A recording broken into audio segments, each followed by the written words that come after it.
Cool, so my name is Eric, and my co-founder is Dnipro, unfortunately couldn't make it today. But we're building Cardamon, and our goal is to help regulated businesses launch products, expand into new markets, while staying compliant 10x faster. So I'm going to talk a little bit about our background, why we're doing this, but also a little bit about the problem as well. So quickly on us, my co-founder and myself, we met at Revolut, and much like Mariana mentioned, one of our biggest problems there was dealing with regulations. If you imagine that we're working across multiple jurisdictions, multiple products, and every single jurisdiction and product will have its own regulation. And I was a product owner, getting super frustrated because we're getting stopped by compliance from launching these products. So I dug a bit deeper, and this is where I really found the size of this problem. So if we think about something which a lot of startups would have faced, something like a SOC 2, or even an ISO, to get that yourself without any help from any provider would take you potentially months. Even with providers, it takes you weeks at best, and those are the fastest providers. And that's just one framework. And you don't even have to comply with that. Now imagine a regulation as a financial services institution which you have to comply with. Imagine it being hundreds of pages, and imagine hundreds of these, so you're dealing with hundreds of thousands of pages of regulation on a yearly basis. And that's what these companies have to deal with, and up to 60% of compliance time is spent on reviewing these regulations, making sure that you're up to date because they change very, very often, and understanding how it impacts your business, whether you're already compliant, and if not, how do you get compliant. And the way this is being done across the industry, including at tech-first companies like Revolut, is manual. So either you have hundreds of compliance officers going through this, if you're big enough, if you're large enough to allow yourself to do this, or you're paying consultants and lawyers who are spending months on it for you, and you're still paying a lot of money. So we think there's a better way of doing this, and it's the perfect time with LLMs. So what we do is we build AI agents that deeply understand your context. So we think of these as digital teammates. And when I say deeply understand your context, imagine you're onboarding a new compliance officer or you're outsourcing to a lawyer. They need to understand exactly what you do, what products you offer, how you operate, where you operate, what licenses you have. And if we give this context, then these agents can go and scan the horizon, finding relevant regulations for you, go through hundreds and thousands of pages. We're sort of similar techniques to what we've purchased before, actually, so we should definitely catch up. And basically bring out your obligations on what you have to do. Then conduct a gap analysis against your internal documentations, which can also be hundreds of pages.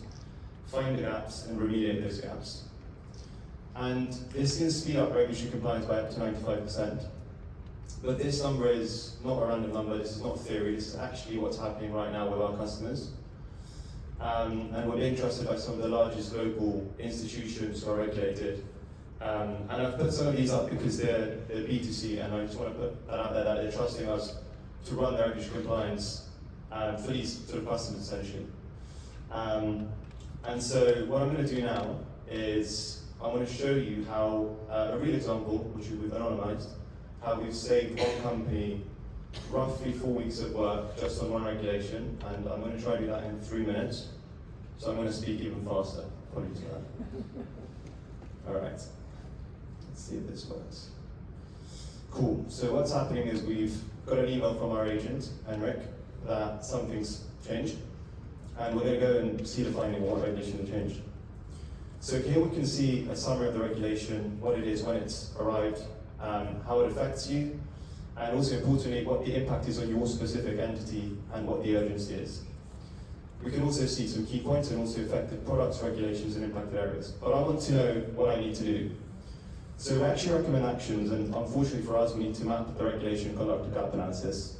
But we go further, and we actually do this. I'm going to sign this myself, and I'm actually going to do the work with Cardamon. So I'm going to press this, and in seconds, this would go through this regulation, chunk it, and basically understand if it's applicable to you or not.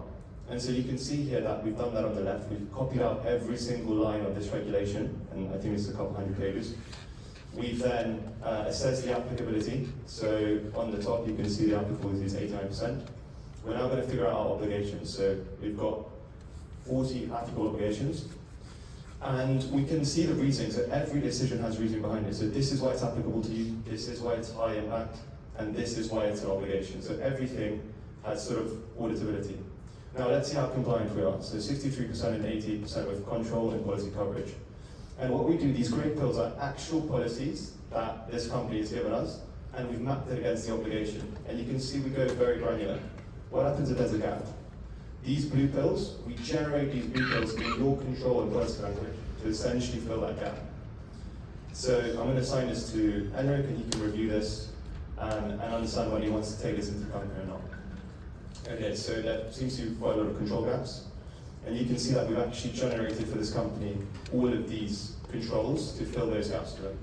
And again, now the compliance officer can actually do their job and understand if they want to adopt this or not.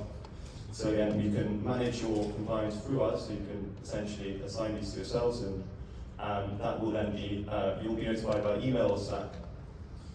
Okay, so the final bit is, like with every pretty much AI product, we actually have an AI rec search as well. And the cool thing about this is if you think about ChatGPT being a really smart college graduate, which knows 80% of things on 100% of the world, this will know 100% of things on this regulation and who you are. So I'm going to ask what my surety bond obligations are, because I saw it come up in the finding.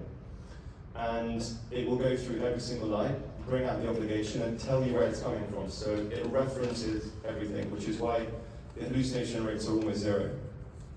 And then you can see that it's referenced there. And the cool thing is you can take this further, because it understands your context and who you are.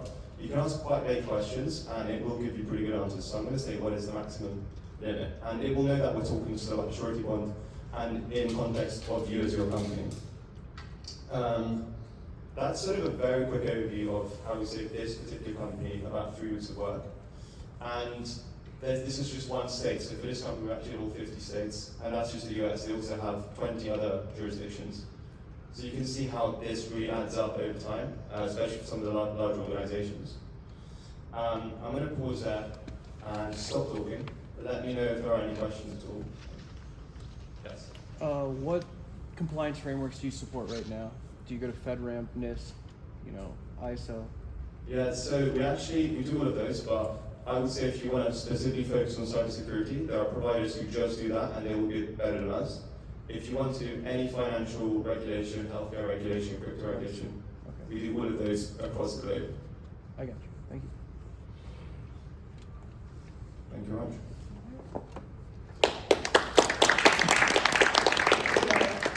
All right, so you had a question, Titus? Yeah. Okay. You're pre-revenue still, or you're kind of making something? We're making something. Titus is always a specific question. Anton, you as well, or? Yeah, so you correctly said that when you do a vertical kind of product like security compliance, like with Vantas and Ratas, they do much better experience. And in your case, I see that kind of like there is some tendency to do more horizontal compliance. Like, how did you approach that? Like, will you have to verticalize at some point to provide kind of like, okay, we just do like this very well for crypto, or something like this, or like, what's your position here? Yeah, good question. So if you think about the Vantas and Ratas, they're very much not necessarily looking at regulation, looking at frameworks with like repeatable controls. Whereas if you look at that regulation, you need like potentially hundreds of controls. So we're already verticalized in the sense that we can take that regulation and tell you how you're being compliant, and then what you should have in your documentation to be compliant. What we're thinking about is, as a next step, are there any controls that we don't just tell you that you need to build, but actually build it for you? That's an open question. For now, this problem in itself seems to be pretty large. But as our pain points to our customers evolve, we'll always be looking to solve their biggest problem. So if that becomes a huge problem, then for sure. But if you think of like a KYC as a control, you have all companies building just one control, which is the KYC platform. Thank you.